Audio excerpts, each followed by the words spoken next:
Hello everyone. இன்றைக்கி நம்ம recipe என்னென்னா ப்ரோக்கலி தந்தூரி. வாங்க எப்படி செய்கிறதுன்னு பார்க்கலாம். நான் மைக்ரோவேவ் ஓவனில் யூஸ் பண்ணியிருக்கேன். நீங்கள் அது தவாவில் கூட பண்ணிக்கலாம், ஒன்றும் ப்ராப்ளம் இல்லை. ஒரு கடாயை எடுத்துக்கோங்க. எடுத்துகிட்டு கர்ட் ஆட் பண்ணிக்கோங்க. நல்லா புளிச்ச தயிராக இருக்கணும், கட்டியாக இருக்கணுங்க, தண்ணியாக இருக்கக்கூடாது. அதில் நீங்கள் நம்மளோட தனியாத்தூள், கொஞ்சம் பெப்பர் பொடி ஆட் பண்ணிக்கோங்க. ஆட் பண்ணிவிட்டு நான் தந்தூரி மசாலா ஆட் பண்ணியிருக்கேன். நீங்கள் இது ஆட் பண்ணிக்கலாம், மிளகாத்தூள் கூட ஆட் பண்ணிக்கலாம். ஆட் பண்ணிவிட்டு உங்களோட டேஸ்ட்டுக்கு ஏற்ற மாதிரி ஆட் பண்ணிக்கோங்க. நான் கொஞ்சம் 2 ஸ்பூன் ஆட் பண்ணியிருக்கேன், ஸ்பைசி கொஞ்சம் தேவைப்படுறனால.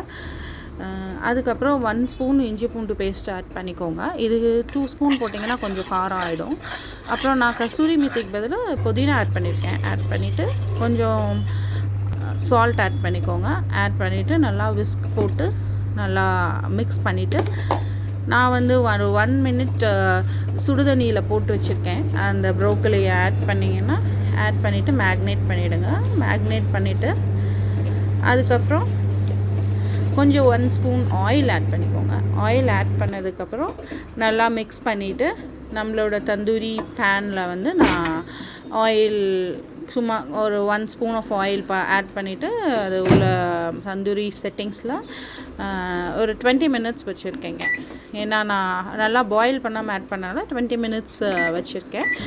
ஆன் பண்ணிவிட்டு ஒரு 10 மினிட்ஸ்க்கு அப்புறம் நான் என்ன பண்ணேன்னா அதை நான் திருப்பி விட்டேன். வெளியில் எடுத்து திருப்பிட்டு ready. You can have with anything.